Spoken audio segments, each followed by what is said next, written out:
On a trop longtemps pensé que l'immobilier était sans risque. Ouais. Ça reste un placement. Si on veut bien l'entretenir, le valoriser, c'est beaucoup de charges mentales même. Est-ce que tout ça vaut le coup ? Un locataire content, c'est un locataire fidèle. Un locataire fidèle, c'est un locataire qui paye son loyer. Et ça donc, se retrouve dans la valorisation d'un actif immobilier. On anticipe qu'en 2030, il y aura 10 millions de mètres carrés de bureaux vides, rien qu'en Ile-de-France. D'un côté, on a des bureaux qui se vident et d'un côté, on a une pénurie de logements. On a des crises sociales liées au logement. Pour un appartement, il y a 800 dossiers. Il y a un peu plus de 4 millions de passoires thermiques aujourd'hui en France qui sont à horizon 2028 plus louables. Parce que si c'est mettre le marché du logement encore plus en tension, ça n'a aucun sens. Toutes les secondes, il y a 20 mètres carrés de terre verte et de terre agricole qui disparaissent par la construction neuve. Un département qui disparaît tous les 10 ans. Bien sûr qu'il faut de l'immobilier neuf. Bien sûr qu'il y a une pénurie de logements. Bien sûr qu'il faut construire. Mais il faut le faire en réutilisant ce qui existe déjà. Bonjour et bienvenue dans la 2e saison de mon podcast Patrimoine, le podcast de la gestion de patrimoine accessible à tous. On y accueille des experts pour avoir les idées claires et surtout, on vous donne des conseils pour la gestion de votre patrimoine et de vos placements financiers. Aujourd'hui, je suis ravi d'accueillir Mathilde Krieger, présidente du directoire de Novaxia Investissement. Bonjour Mathilde. Bonjour Mathieu, merci pour cette invitation. Avec plaisir. On va parler d'un sujet qui touche le cœur patrimonial des Français, on va parler d'immobilier. Et on va se poser des questions autour de l'investissement immobilier. Comment réinventer cet investissement immobilier ?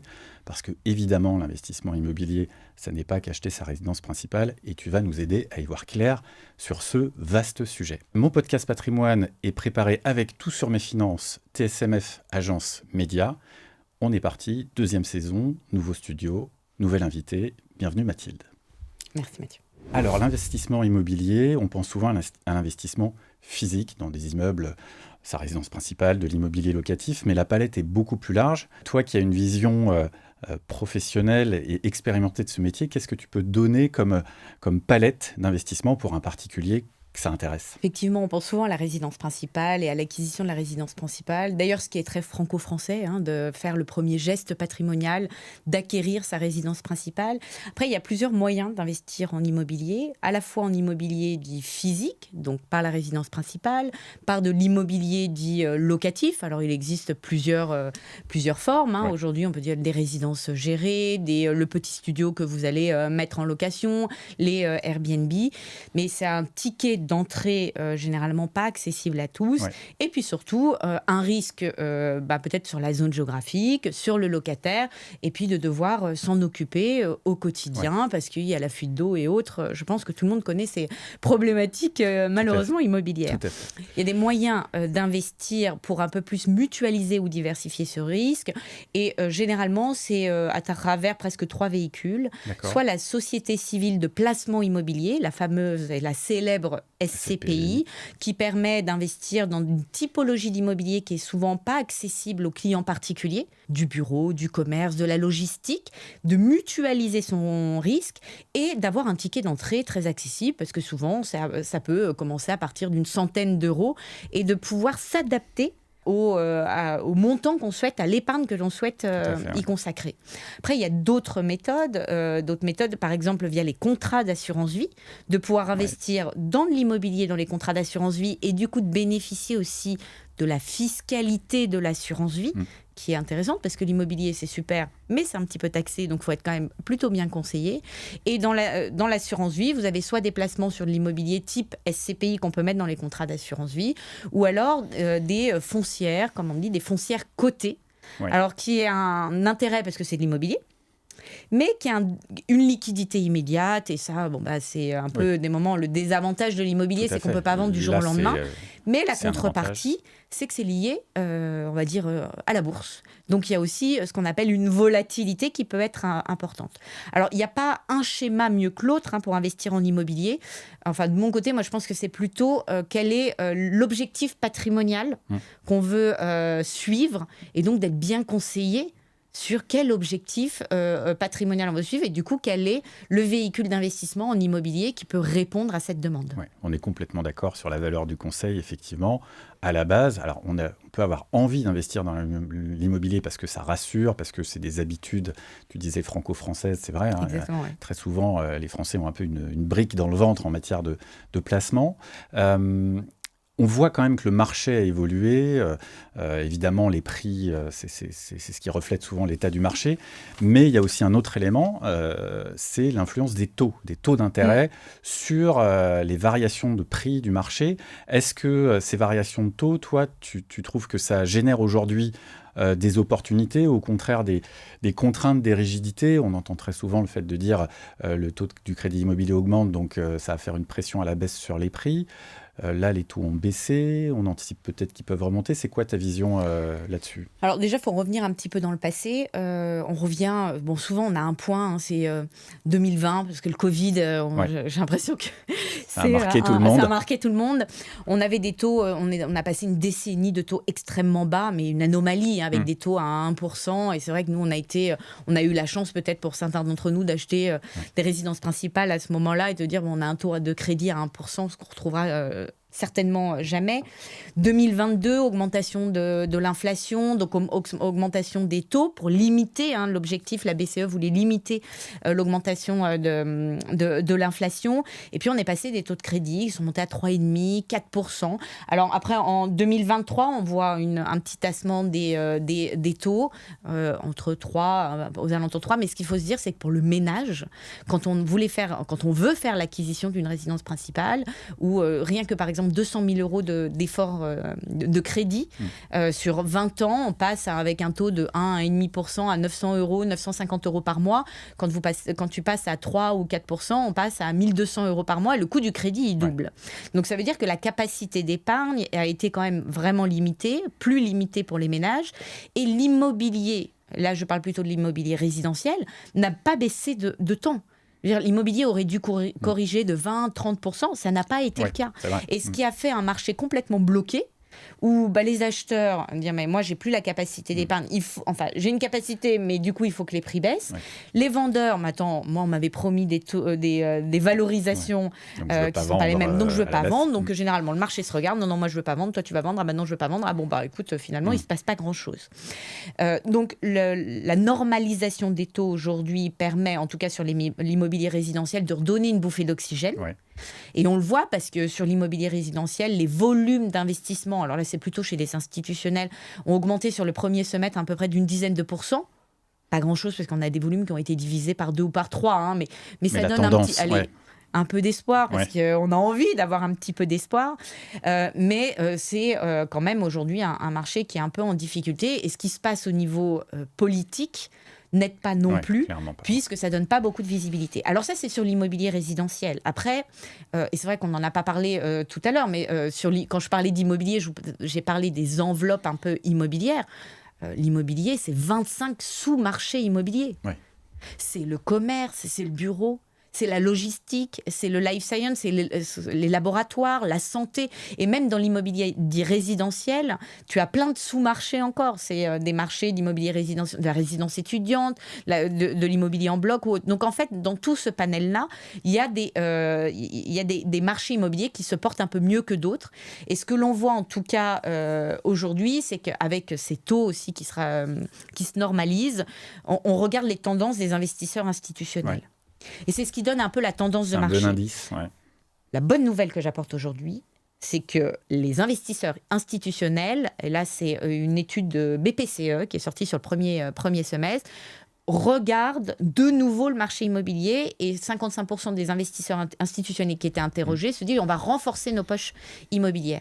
Et notamment, plutôt dans l'immobilier géré, l'immobilier résidentiel, et l'immobilier de la logistique. Donc ça veut dire qu'aussi, tu me parlais des taux, ça donne un petit peu d'espoir, de reprise du marché de l'immobilier en général, et notamment de l'immobilier résidentiel. D'accord, donc ça c'est plutôt une bonne nouvelle, même si on est évidemment sur des tendances longues et qu'il y a une inertie qui se fait sur ces marchés immobiliers, avec la dimension illiquide de ces actifs. Forcément, ça étend les durées de détention et les effets qu'il peut y avoir. Et le risque. Et le risque. Et le risque, parce que ça, je te coupe, pardon Mathieu, parce que c'est quelque chose qui me vient à l'esprit, c'est qu'on a trop longtemps pensé que l'immobilier était sans risque. Oui. Alors, dans un univers de taux bas, peut-être un peu plus. Et l'immobilier n'a pas toujours été commercialisé, conseillé à sa juste valeur, en disant ça reste du patrimoine, ça reste de l'immobilier. Il y a un risque sur les valorisations, et c'est là où c'est important de mutualiser, de diversifier, d'utiliser peut-être des supports très diversifiés et mutualisés, et de mutualiser les supports sur lesquels on investit pour limiter son risque dans le temps, parce que ça reste un placement. Oui. Il y a une valorisation, il y a un marché, donc il y a forcément des fluctuations à la hausse comme à la baisse. Alors évidemment, sur des titres en bourse, ça se voit à la seconde ou à la journée. Sur un marché immobilier, il y a plus une tectonique des plaques, mais quand ça part à la baisse, ou quand ça décroche, ou au contraire quand ça s'envole, là les tendances peuvent être très lourdes. Tu donnais l'illustration avec variation de taux, variation d'échéance de prêt à payer, c'est très concret. Et effectivement, c'est ce qu'on entend aussi chez nos clients, de dire là j'ai un projet, mais ça rentre plus dans mon budget et j'ai pas envie d'acheter plus petit ou j'ai pas envie d'acheter plus loin. Donc ça, c'est vraiment un élément important. Tu évoquais le Covid. Évidemment, il y a un avant et un après dans la vraie vie et dans la vie patrimoniale. Il y a des nouveaux usages qui ne sont pas tous liés évidemment au Covid, mais qui sont intensifiés. Le télétravail pour l'immobilier de bureau, le co-living, enfin le coworking, le co-living, tous ces nouveaux usages, est-ce que ça apporte, est-ce que c'est en surface, est-ce que c'est des tendances qui s'évaporent un peu après, à ton avis, est-ce que ça peut apporter de nouvelles opportunités en disant, bah tiens, ces opportunités, ces initiatives on va construire de l'immobilier en coworking ou en co-living, est-ce que ça crée de nouveaux supports immobiliers dans la palette que tu évoquais en termes de sous-jacents? Ta vision de ces tendances-là, de ces usages-là, c'est quoi sur le marché?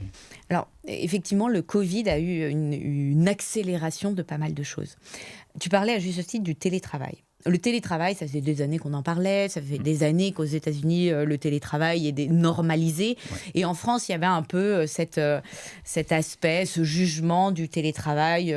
Si on envoie nos collaborateurs en télétravail, ça va être plutôt télé que travail. Le Covid nous a prouvé que non. La France s'est pas arrêtée de tourner quand on a mis les collaborateurs en télétravail à 100%. Et la France a continué et on a bien vu. Et les collaborateurs, voilà. Alors, je ne dis pas que le télétravail à 100% est une bonne solution. D'ailleurs, on voit aujourd'hui des accords de télétravail qui sont en train d'être vus.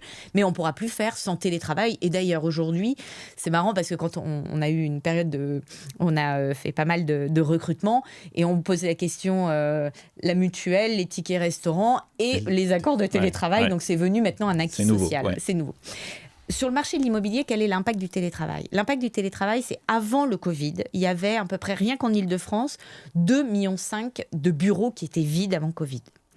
Avec l'intensification du télétravail, aujourd'hui, 5 ans plus tard, c'est 5,6 millions de mètres carrés de bureaux qui sont vides juste en Île-de-France.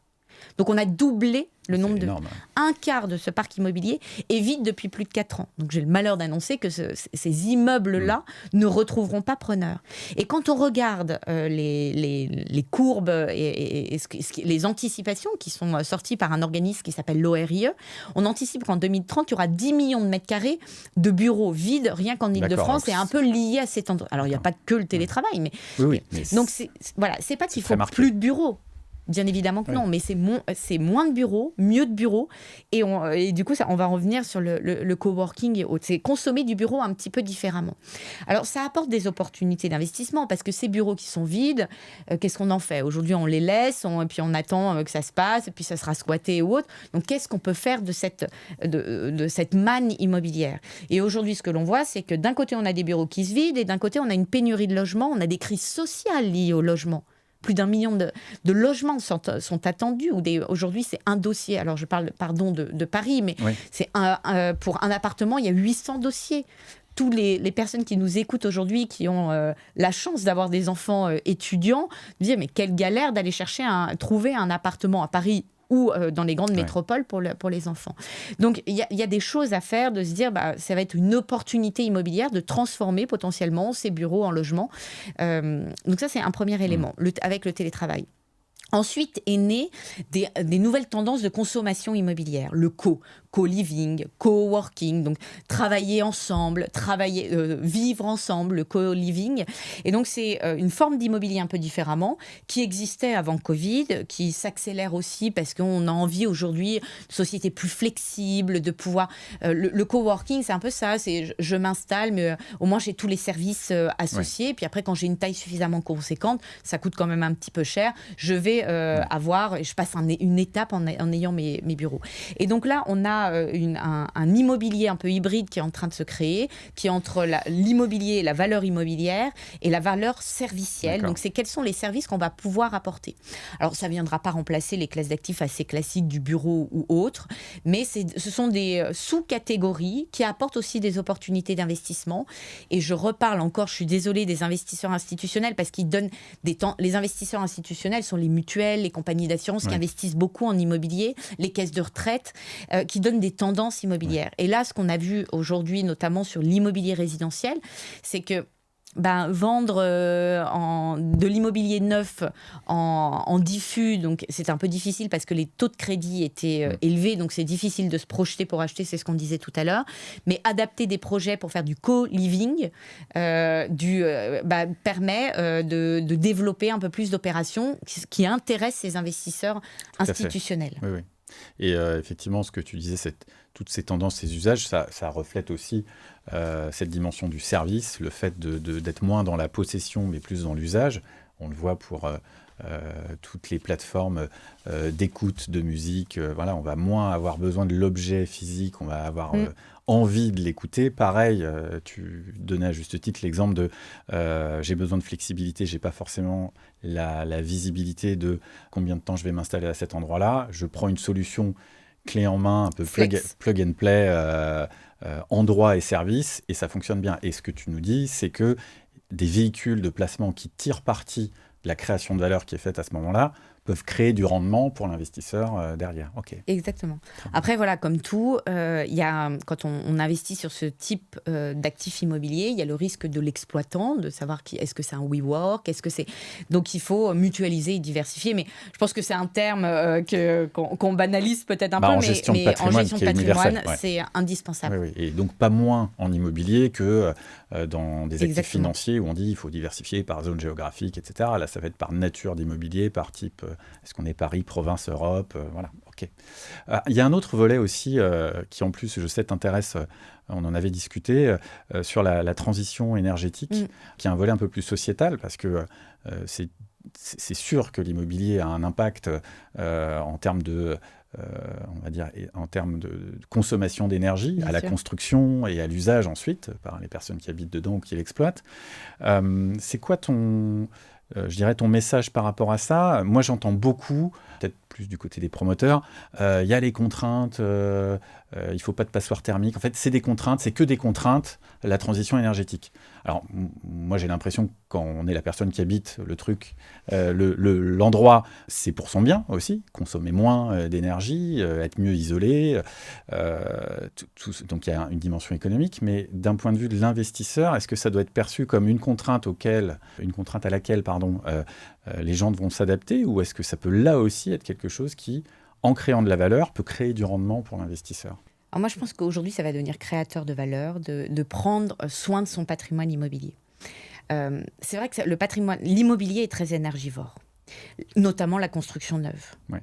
Toutes les secondes, il y a 20 mètres carrés de terre verte et de terre agricole qui disparaissent par la construction neuve. D'accord. Ça, c'est pas possible. En France. C'est un département qui disparaît tous les 10 ans.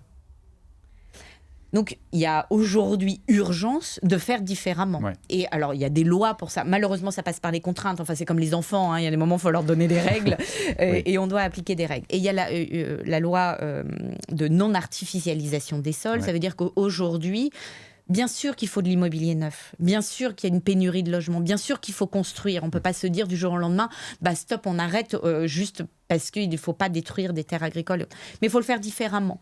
Et donc de dire qu'aujourd'hui, et ça revient sur mes propos de tout à l'heure, c'est de dire que il faut construire des nouveaux logements sociaux, mais il faut le faire en réutilisant ce qui existe déjà, sans aller artificialiser les terres vertes et les terres agricoles.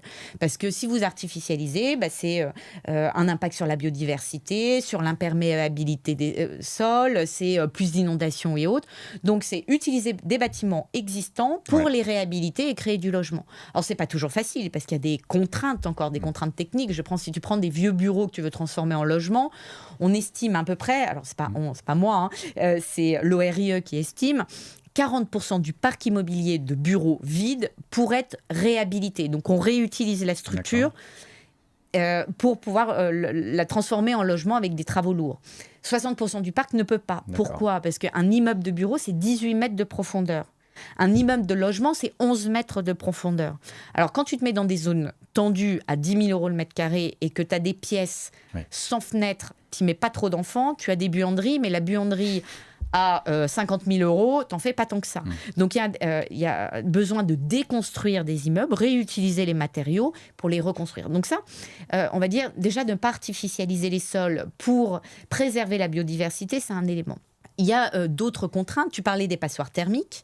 Alors peut-être que la législation n'a pas été faite, c'est beaucoup de punitions, ça n'a pas été mis en place de la bonne manière, et puis il faut donner quelques carottes, aider aussi quand c'est pas toujours possible, il y a des contraintes techniques. Isoler un bâtiment haussmannien, tu peux pas le faire par l'extérieur, il faut le faire par l'intérieur, tu perds 10 mètres, 10 cm, enfin c'est aujourd'hui, la technologie a peut-être pas suivi, mais il y a un peu plus de 4 millions de passoires thermiques aujourd'hui en France qui sont à horizon 2028 plus louables. Donc il va falloir travailler là-dessus, c'est une opportunité, c'est une bonne chose de le faire. Après, il faut le faire de manière intelligente, il faut laisser le temps aussi. Et à côté, il faut qu'il y ait suffisamment de logements, parce que si c'est mettre le marché du logement encore plus en tension, ça n'a aucun sens. Donc, je suis pour la réglementation et puis pour aider. Parce que ça donne un cadre qui est nécessaire, on est d'accord. On le voit, même nous, et là, si je parle plutôt du marché de l'immobilier de bureau. Il y a la loi tertiaire qui est née peut-être par la loi Elan en 2018. Et ce décret tertiaire dit qu'il faut réduire la consommation énergétique des immeubles à horizon 2030 de 40%. C'est une contrainte, mais on le voit bien, notamment quand on gère, nous, des véhicules labellisés ISR, où c'est, on va dire, dans la note d'information, dans notre stratégie d'investissement, c'est des contraintes qu'on transforme aussi en opportunités. Parce que, un exemple concret, on met en place sur les immeubles un petit système de capteurs qui s'appelle IQ Spot pour voir la consommation d'énergie et d'eau d'un immeuble. Et donc, en mettant ce système-là, on voit quelles sont les zones de l'immeuble qui consomment et comment on peut améliorer cette consommation. Généralement, ça permet de faire baisser la facture énergétique aux locataires d'à peu près 15-20%. Et c'est le locataire qui voit son score, en direct. Sa facture réduire. D'accord. Donc, en fait, c'est lui, il a son smartphone, et puis après, on peut voir les capteurs, où est-ce que je peux... Mais on peut le faire à titre personnel, dans ton logement, et puis tu peux calibrer. On a vu des bureaux qui étaient surchauffés, notamment on loue des bureaux à un consulat qui est surchauffé le week-end. Il n'y a personne le week-end.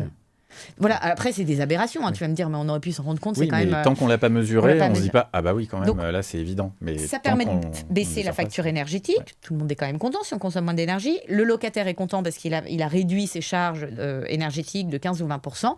Un locataire content, c'est un locataire fidèle. Un locataire fidèle, c'est un locataire qui paye son loyer. Et ça se retrouve dans la valorisation d'un actif immobilier. Donc, c'est aussi une opportunité. En tant que client investisseur, ça créera petit à petit de la valeur, mais il faut quelques contraintes pour ça. Donc l'immobilier, même s'il se transforme, même s'il se réinvente sous plein d'aspects différents, et y compris dans ce qui va générer comme potentiel pour les investisseurs en immobilier physique ou en immobilier enveloppe financière, reste au cœur du patrimoine. C'est le message plus que jamais que tu délivres. Même nous, des fois, ce qu'on constate chez nos clients, c'est qu'ils ont tellement d'immobilier que ça peut même quasiment devenir une problématique de liquidité, en disant, il y a peut-être un super patrimoine immobilier à transmettre, mais s'il y a des droits de succession à payer, la poche de liquidité, parce qu'on ne paye pas l'administration fiscale avec un immeuble, il faut du numéraire. Voilà, on vous donne un bout de l'appartement. Là, parfois, on se dit, attention, et encore une fois, je reviens sur la valeur du conseil, c'est super l'immobilier, mais il faut avoir cette poche de liquidité et d'épargne financière, par exemple. Pour toi, Comment tu vois l'immobilier dans la gestion de patrimoine, là peut-être plus du côté des familles ou des patrimoines qui se transmettent dans le temps? Est-ce que ça va rester la pierre angulaire, sans jeu de mots, des familles au sens patrimonial? Est-ce que ça peut être, est-ce qu'il y a des conditions qui peuvent faire que, au contraire, ça peut un peu s'écrouler en termes de valorisation si les gens n'ont plus confiance, se disent que finalement c'est très risqué ou autre? Qu'est-ce que tu perçois, toi, en termes de gestion de patrimoine pour les Français là-dessus? Il y a eu pas mal quand même de la culture de la transmission du patrimoine immobilier, de la maison de famille et autres. Alors, ce que l'on voit aujourd'hui, d'abord, il y a les familles, enfin, on hérite de plus en plus tard. Ouais. Avec des patrimoines immobiliers qui vieillissent, avec des charges qui sont de plus importantes, des charges de résidence secondaire ou autres, des patrimoines qui commencent après à être c'est de famille en famille, de cousin en cousin, et donc qui s'étiolent un tout petit peu. Donc peut-être que cette culture de la transmission du patrimoine immobilier risque peut-être de se perdre avec le temps, mais là-dessus, j'ai pas de boule de cristal. Ouais. Et puis les charges liées à l'immobilier sont, en tout cas l'immobilier en direct, la fiscalité qui est liée, l'impôt l'IFI, qui se cantonne à l'immobilier, pousse pas vraiment les Français à se dire j'ai envie de transmettre un patrimoine immobilier. Je préférais presque transmettre un patrimoine financier avec cette flexibilité qu'il y apporte. Et tout ça. Donc, après, je pense que c'est très culturel et très français. Quand même, les deux placements préférés des Français, c'est l'immobilier et l'assurance vie. Ça restera dans la culture française, mais avec une flexibilité peut-être un peu plus différente et peut-être une consommation de l'immobilier qui se transmettra un peu moins de génération en génération. Et on voit les générations qui arrivent. Moi, je les appelle les générations blablacar, un peu plus débrouille, un peu moins sur la possession. Nous, c'était vraiment... moi, mes parents m'ont dit, la première chose à faire, Mathilde, c'est d'acheter ton studio à Paris. Et puis après, tu achèteras... Il faut protéger ta famille. Je pense que peut-être que pour nos enfants, ça ne sera pas exactement la même chose. Ça sera... Et d'ailleurs, ça me fait penser à une question qu'il y a dans les questionnaires investisseurs. Est-ce qu'en première étape patrimoniale, il est important d'avoir un toit sur la tête? Est-ce que c'est vraiment... Ça, c'était une image qu'on avait très souvent. D'abord, tu mets un toit au-dessus de ta tête et ensuite, tu peux commencer à te développer, à faire ton parcours. Et ça, on se rend compte, notamment chez les jeunes, que c'est plus du tout un enjeu en disant « Ouais, non, mais si j'ai un toit au-dessus de la tête, je ne suis pas obligé de détenir le toit. Oui, il faut que je puisse habiter quelque part, mais ça peut être temporaire, c'est pas forcément quelque chose que je vais posséder. Et c'est vrai que ça change l'état d'esprit dans lequel on voit l'immobilier. Ouais. Je pense à ça me fait penser aux voitures. Nos parents, ils achetaient leur voiture, c'était pour 10 ans. Nous, on a eu la Nevada, la Volvo, le V70, et puis c'était... c'était... Aujourd'hui, tu achètes en leasing. Oui. Enfin, on ne t'achète pas, du coup, en fait. Voilà. Et donc, c'est aussi cette manière de consommer de l'immobilier qui peut évoluer et qui évoluera avec les générations futures. Oui, et puis il y a un autre aspect que tu évoquais tout à l'heure. L'immobilier, si on veut bien l'entretenir... le valoriser, c'est beaucoup de charges mentales même. Quand il y a une fuite d'eau, qu'il faut changer un ballon d'eau chaude, c'est un stress. C'est vrai qu'au bout d'un moment, si on regarde le rendement en face, on se dit, est-ce que ce niveau de rendement, net de fiscalité, qui est comme tu disais assez lourde sur les revenus fonciers, est-ce que tout ça vaut le coup? D'où l'essor des SCPI. Tout à fait. Parce qu'effectivement, c'est face à ça aussi. C'est que l'essor des SCPI, ça a été deux choses. C'est à la fois de dire, il y a la gestion mentale d'un parc immobilier. Là, c'est zéro tracas. Je veux dire, c'est déléguer. Alors, bien sûr qu'il y a des risques en face, mais je délègue la gestion, je mutualise mon risque. Et aussi, je vais chercher des performances qui sont supérieure à de l'immobilier locatif en direct où ça va rapporter, une fois qu'on a enlevé la fiscalité, peut-être 1,5-2% avec des loyers qui sont plafonnés, des valorisations qui sont importantes. Ouais. Alors qu'en SCPI, vous avez aujourd'hui des supports SCPI qui rapportent à peu près aux alentours de 6% sur les nouveaux véhicules. Vous enlevez la fiscalité, c'est aux alentours peut-être de 3%, en fonction des clients, net bien sûr de la fiscalité de chacun. Vous avez des SCPI européennes, vous n'allez pas acheter un studio en Allemagne, mais on peut acheter des SCPI qui investissent en Allemagne avec des conventions de non-double imposition. Et donc, on peut vite doubler le rendement locatif.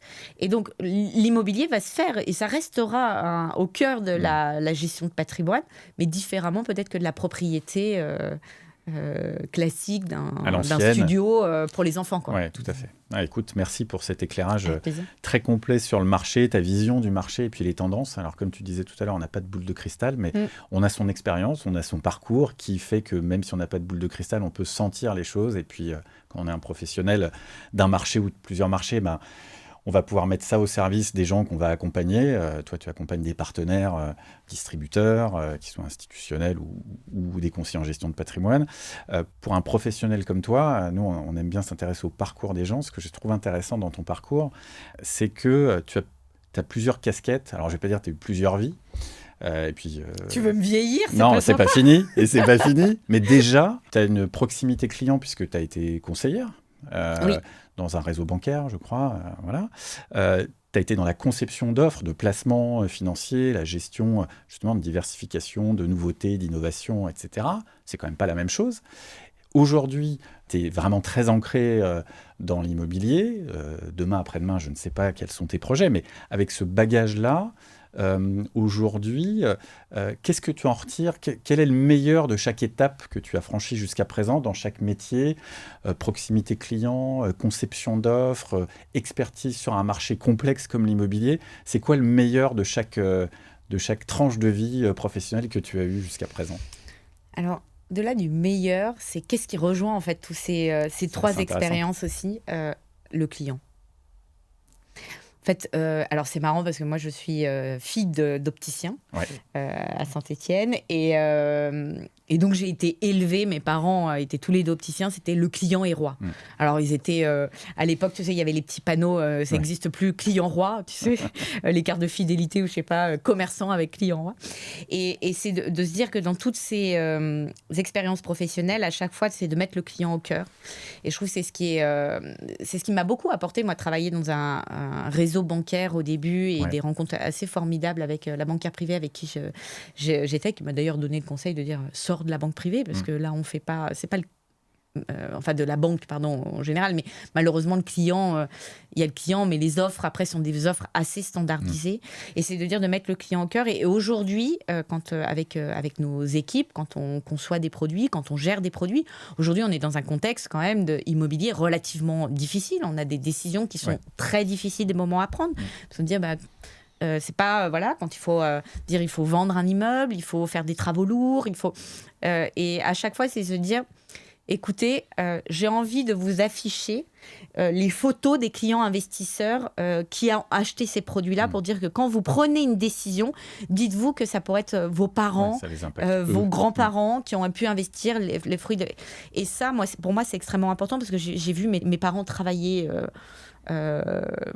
comme des chiens, pardon pour l'expression, pour être à la retraite il y a à peine 2 ans et avoir aujourd'hui le fruit de leur épargne et dire ils doivent vivre avec le fruit de cette épargne jusqu'à la fin et donc ils doivent faire leur placement financier immobilier et de dire que s'ils font un placement financier immobilier qui me le confie en gestion, enfin il y a un impact. Donc vraiment autour c'est de se dire dans toutes ces expériences professionnelles de dire que le client doit être au milieu de tout et de toutes nos prises de décision.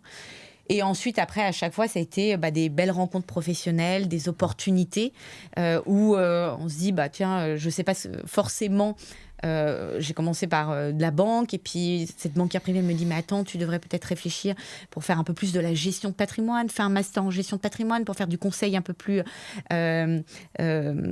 fin. Et puis quand j'étais en gestion de patrimoine on me dit mais tu devrais peut-être regarder la conception de produits. C'est des belles rencontres aussi qui orientent petit à petit et qui nous a permis aussi de se rencontrer. C'est vrai, tu as raison parce qu'effectivement moi dans une vie précédente et toi alors non pas dans une vie précédente puisque c'est dans le cadre de ce que au début de ce que tu faisais, au moment où tu venais de passer de la conception d'offres à la partie immobilière chez Novaxia, c'est vrai que tu as raison, c'est aussi l'inspiration des rencontres que tu fais. Évidemment, il y a de la matière qui peut être intéressante intellectuellement, mais il y a plein de choses. Donc tu peux être embarqué par quelqu'un où tu dis mais en fait c'est super intéressant ce qu'il fait, est-ce que je peux jouer moi aussi? Oui, tu peux certainement même faire encore mieux que ce que je fais moi. C'est vrai que ça peut être très inspirant.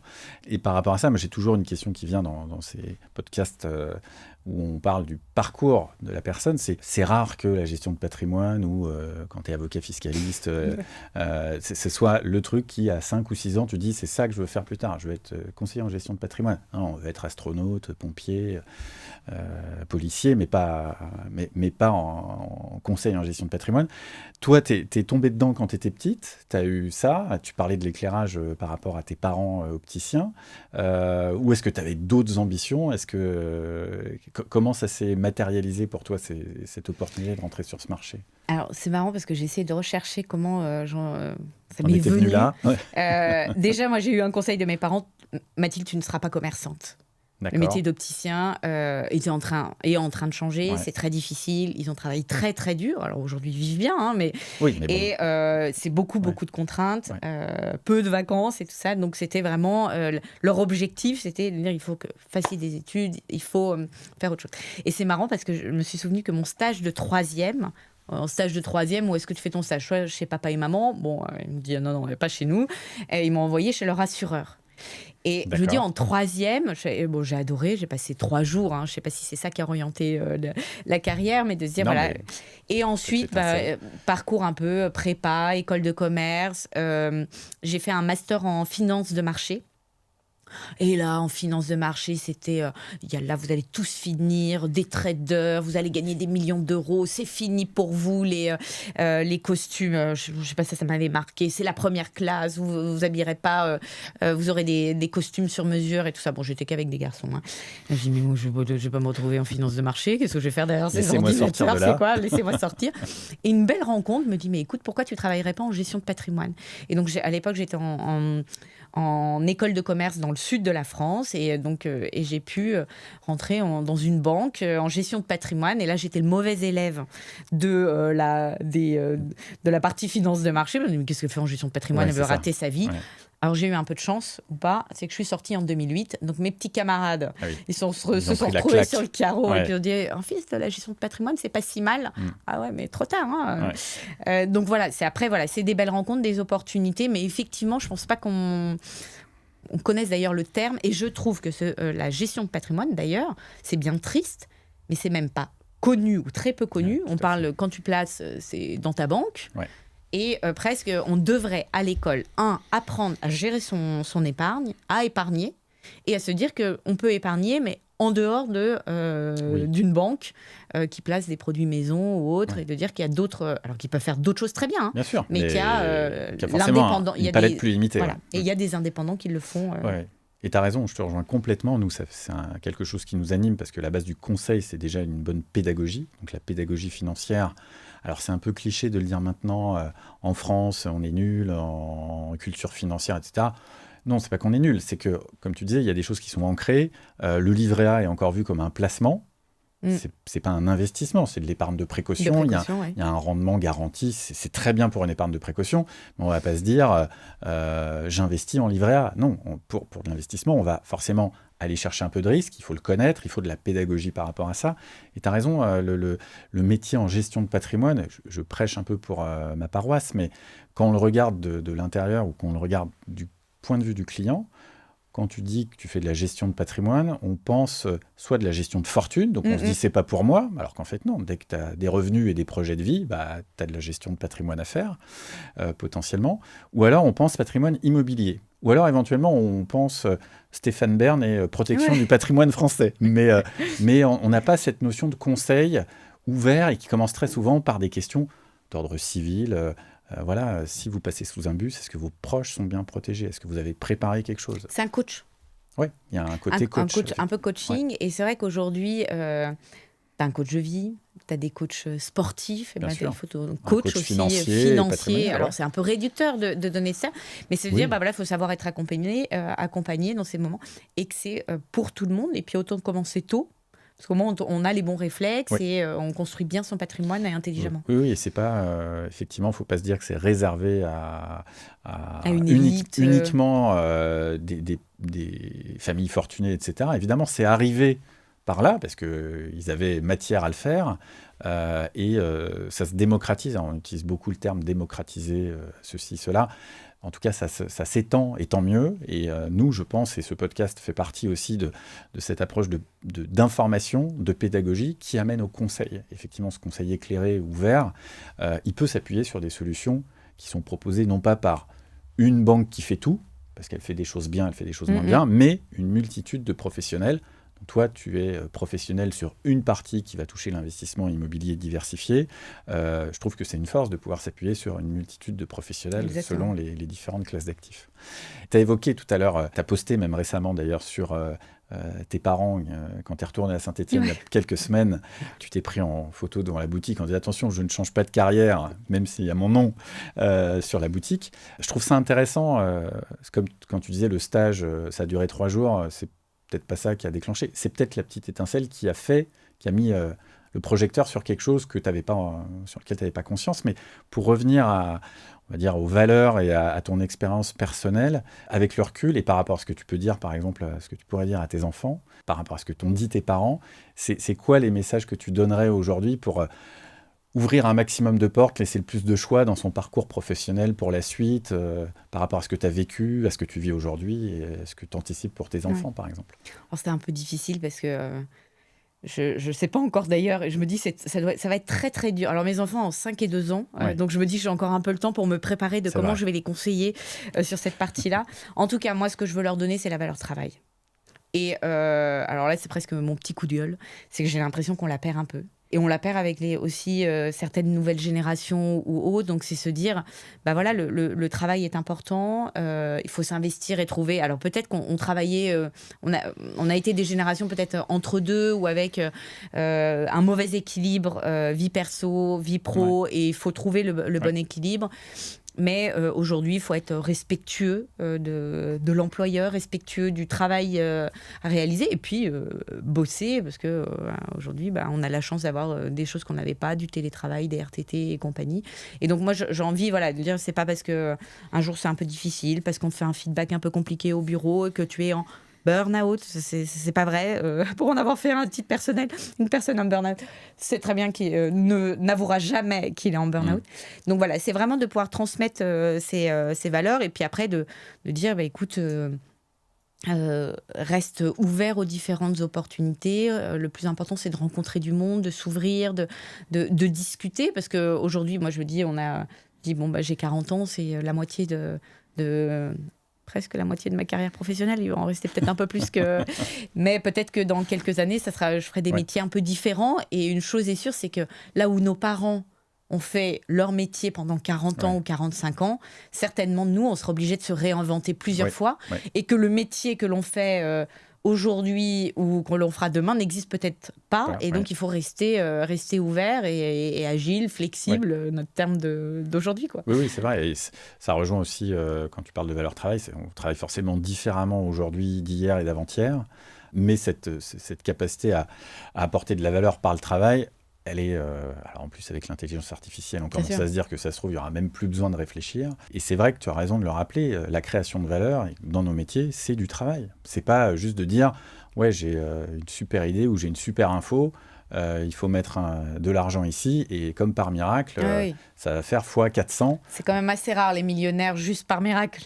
Alors évidemment, je joue au loto de temps en temps. Oui, mais ça, c'est la part de rêve où tu te dis, tiens, finalement, est-ce que je vais revenir au bureau lundi ? C'est pas grave, si je gagne au loto, je pourrais investir. Donc, je regarde jamais mon ticket parce que moi, je me dis, je suis un peu millionnaire. Peut-être que tu es millionnaire en puissance sans le savoir. Alors, c'était pas moi la multimillionnaire de cet été. Sinon, on aurait trouvé un moyen de s'arranger. Je suis sûre que tu m'aurais bien conseillé.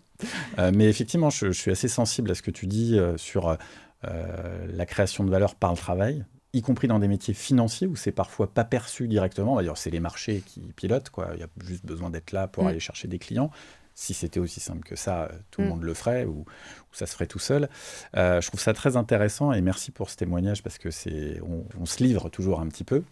Et on a pour habitude de conclure l'échange dans mon podcast Patrimoine avec toujours la valeur conseil autour de 2 questions qui sont très simples. C'est quel est le meilleur conseil que tu as pu donner dans ta vie professionnelle et quel est le meilleur conseil que tu as reçu ? Alors, je te laisse choisir par lequel tu commences. Alors, je ne sais pas si c'est le meilleur conseil parce que j'ai pu le plus marquant, donner. J'ai eu la chance de travailler avec plusieurs collaboratrices assez incroyables qui sont arrivées un peu, pour moi c'était des petits bébés et puis qu'on a fait grandir. Et je pense qu'après de dire, et c'est toujours difficile pour un manager de prendre son envol.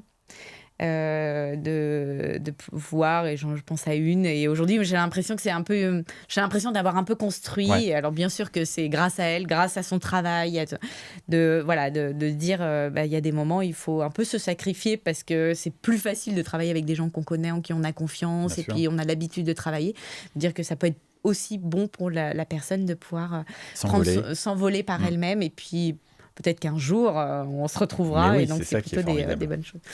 Et le meilleur conseil qu'on m'ait donné, de faire mes enfants. D'accord.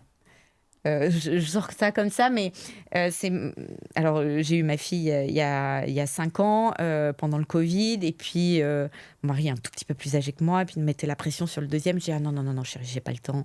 Là, tu comprends, l'immobilier ça va à fond, j'ai trop de boulot, et puis c'est mon bébé. Novaxia, c'était mon deuxième enfant. Il dit mais c'est pas moi le père, t'es gentil. Et moi j'aimerais bien, et c'est marrant parce que on a eu souvent des relations, j'ai la chance de proximité comme on peut avoir ensemble, Mathieu, et même c'était des clients, des distributeurs. Ils me disent mais Mathilde, dans 20 ans, dans 30 ans, on sera pas là, hein. Donc vas-y, la famille c'est très important. Et je remercie qu'on m'ait un peu donné aussi ce déclic. Alors bien sûr mon mari d'être là au quotidien pour les gérer aussi, sûr, mais de se dire que ça n'arrête pas une carrière professionnelle de faire des enfants, et que bien sûr il faut être bien organisé, que c'est beaucoup. Alors là, mes jumeaux ont 2 ans, donc j'avoue même que j'étais contente de revenir au travail fin août, hein, ça permet parce que de souffler un peu, mais de se dire que voilà, pour les femmes, aujourd'hui en tout cas, ça fait partie d'une carrière d'avoir des enfants et qu'on perd pas. Et je l'espère. Alors j'ai peut-être beaucoup de chance et je suis dans une entreprise très bienveillante là-dessus, de pas avoir perdu mon poste, d'avoir pu être présidente du directoire à la sortie de mon congé maternité, 2 jumeaux. Donc aujourd'hui, pour les femmes aussi, de pouvoir se dire qu'on peut conjuguer les autres, même s'il faut un peu d'orga et puis un peu de charge mentale, parce qu'il fallait que je le place à un moment ou à un autre, non ? Forcément. Mais je pense que pour le coup, c'est pas banal comme conseil avec cette dimension professionnelle quand on parle de ses enfants, mais c'est vrai que ça éclaire parfois sa carrière professionnelle différemment, en disant, mais en fait, tes enfants, eux, ils vont être là tout le temps, ils vont t'apprendre des choses aussi, ou ils vont apprendre de toi sans même que tu leur dises. Ils peuvent avoir un regard parfois très cash sur ton métier. Ça permet de prendre du recul aussi. Exactement. De dire qu'est-ce qui est important et plus important. Quand toi, tu arrives à dire, on a un truc, c'est grave et tout. Comme c'est grave. Ah, c'est ça, mais c'est rien, ça. Et quand tu as ton enfant qui te dit ça, tu dis, mais attends, c'est toi qui me relativise le truc, ça va dans l'autre qui sens. Dédramatise. Ouais, je dois être un petit peu trop à fond. C'est toujours un éclairage que je trouve très intéressant. Merci encore pour t'être livré à cette discussion de manière super ouverte et toujours avec beaucoup de générosité et un grand professionnalisme dans ce que tu as apporté à nos auditeurs. Comme tu le disais, on a la chance de se connaître depuis quelques années et évidemment, on invite à mon podcast Patrimoine des bons professionnels, des grands professionnels et des gens qu'on aime bien. Donc, merci encore pour ta participation. On aura, comme tu le disais, certainement l'occasion d'avoir d'autres projets ensemble. Mais en tout cas, je te souhaite une pleine réussite dans les futurs projets que tu as avec Novaxia Investissement. Et écoute, on aura peut-être l'occasion de reparler d'autres sujets patrimoniaux, peut-être pas que d'immobilier, et dans un autre épisode de mon podcast Patrimoine. À bientôt. Merci encore. Merci pour ton invitation et pour ce moment ensemble très agréable. Et merci à toutes et à tous pour votre fidélité. 2e saison de mon podcast Patrimoine qui continue bientôt avec un prochain épisode. Merci.